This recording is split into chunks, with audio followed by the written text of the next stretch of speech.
Alright guys, it is time to pack my bags. It's time to leave Bali.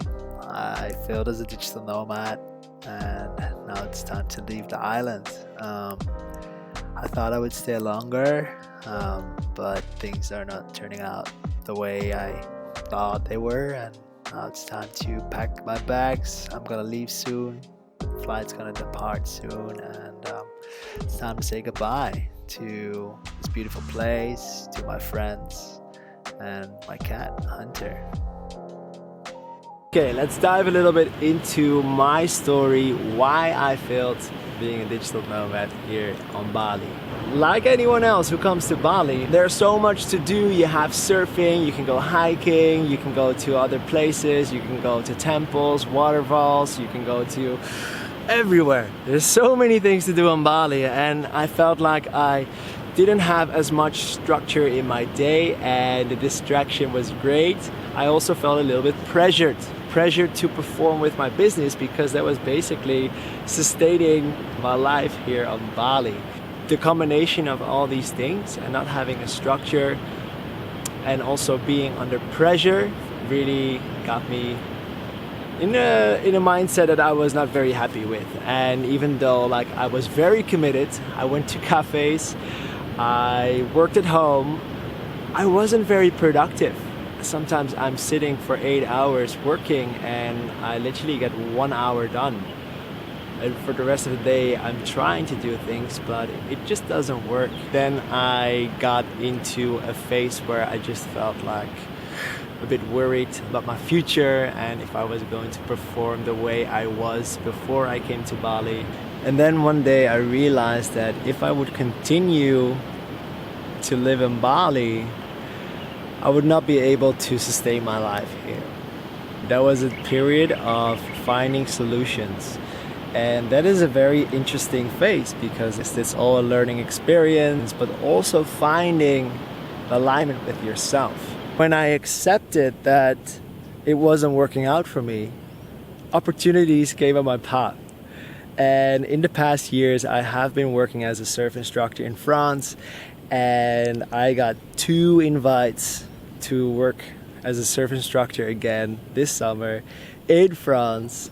And I was like, you know what? Maybe I should just go. And now you probably think like, oh, Duco, but you taught us all these things about being a digital nomad. And that's correct.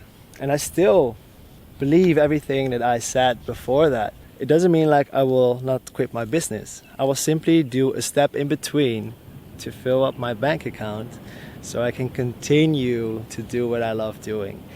And part of that is also making videos for you.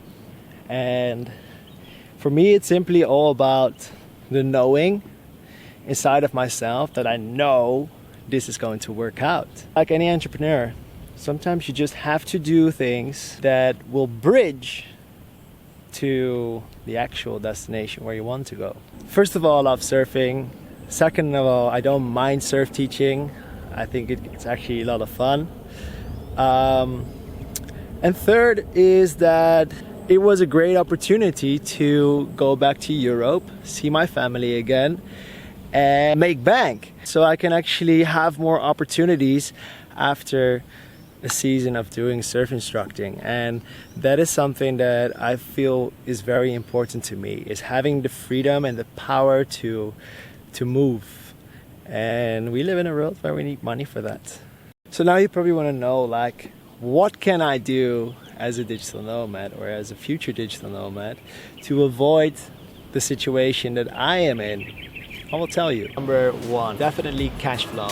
If I go again to a place like Bali, I would make sure that there is consistent money coming in to my bank account every month. Tip number 2, having a structure.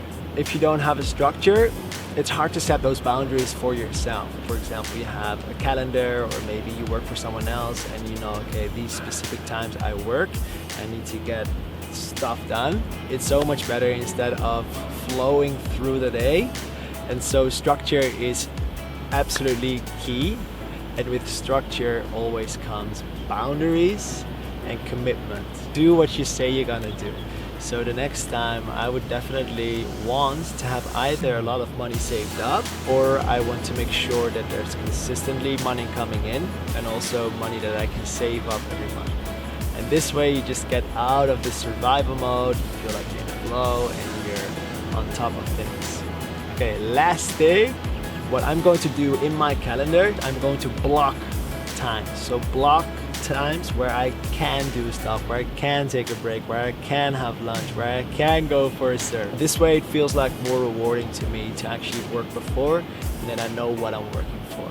Okay, so these are the things that I would do next time, but it doesn't mean that you have to do it. You can do it any way you want. I also met a lot of digital nomads who live off tiny budget, and they totally make it all happen, and they're totally traveling and they're enjoying their time. It's just that myself, I would like to have just a bit more budget so I can actually also expand my business and do certain things without feeling scarce. I don't want to limit myself. Alright guys, I really hope you enjoyed watching this video, that you learned something from my mistakes.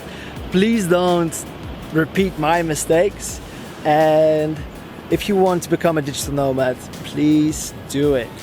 It's such an amazing way of exploring this beautiful world we live in, and to actually continue the travels, right?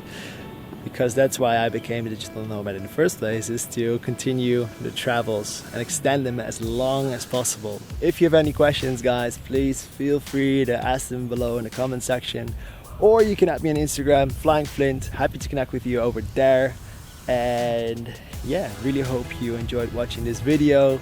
Have an awesome day, get out there, have fun, and I'll catch you on the next one.